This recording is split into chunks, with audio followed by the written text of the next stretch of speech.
Alien Earth premiere review is here, and it's a total game changer for sci-fi TV. Join me, Antonio Sayant, on The Horror Place for the hottest entertainment news and an in-depth movie review of Noah Hawley's bold new horror series on FX and Hulu.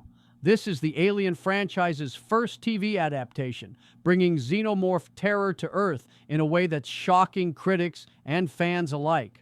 Welcome back, sci-fi fans. Last week, the Alien franchise takes a bold leap to the small screen with Alien Earth, a 2-episode premiere that crash lands on FX and Hulu.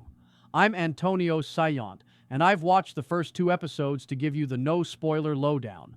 Does Noah Hawley's ambitious vision live up to the legacy of Ridley Scott's 1979 classic, or does it get lost in space? Let's dive in. For 46 years, the Alien franchise has terrified us with xenomorphs, facehuggers, and corporate greed. From Ridley Scott's claustrophobic masterpiece to James Cameron's action-packed Aliens, this series has always been about big scares and bigger ideas.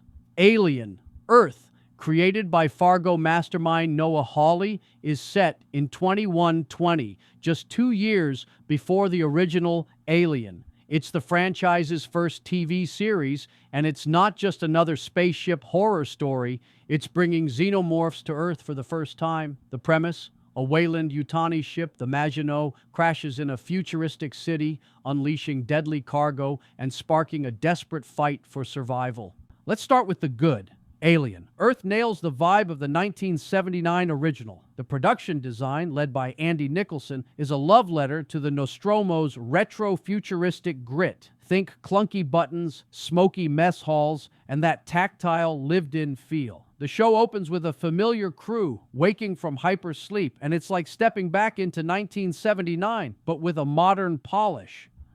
Sydney Chandler shines as Wendy, a hybrid with a child's consciousness in a synthetic body, a fresh twist that adds emotional depth. Timothy Oliphant's Kirsch, a sly synthetic, and Babu Cisse's cyborg Morrow are standouts, bringing layers to the franchise's obsession with artificial life. The show's scope is massive, blending the horror of Alien, the action of Aliens, and the philosophical heft of Prometheus.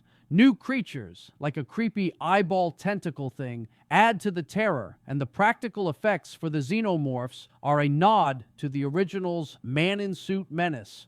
Critics are buzzing with an 88% on Rotten Tomatoes, calling it eerie, intense, and packed with big ideas. But it's not all chest-bursting perfection. Some choices feel baffling, like sending untrained synthetic kids on a dangerous rescue mission. Shades of Prometheus's questionable decisions. The xenomorphs, while creepy, don't always hit the terrifying mark they should, with some CGI shots feeling less polished than Alien, Romulus's practical effects. The show juggles a lot: corporate dystopia, AI ethics, Peter Pan allegories, and it can feel like a magnificent mess, as Vulture put it. It's trying to be the Andor of Alien, with lofty social commentary, but the first 2 episodes don't always balance the slow-burn dread with the franchise's signature scares. If you're expecting wall-to-wall xenomorph carnage, you might feel shortchanged early on. So, does Alien Earth live up to the hype? It's a bold, atmospheric start that feels like a true evolution of the franchise, even if it doesn't always stick the landing. Hawley's love for the series shines through, and the cast, visuals, and ideas set up a promising 8-episode arc. It's not as terrifying as the original Alien, but it's smarter than most sequels, with a world that feels alive and dangerous. If you're a fan of the franchise's deeper themes or just want a fresh sci-fi thriller, this is worth your time. I'm giving the premiere a solid star rating of 5. There's room to grow, but it's off to a gripping start. What did you think of Alien Earth's premiere? Are you hooked, or did it leave you cold? Drop your thoughts in the comments, hit that like button if you enjoyed this review, and subscribe for more sci-fi breakdowns. Check out the review for episode 3 now on our next video. Will the xenomorphs steal the show? Stay tuned and watch out for facehuggers. The Horror Place, out.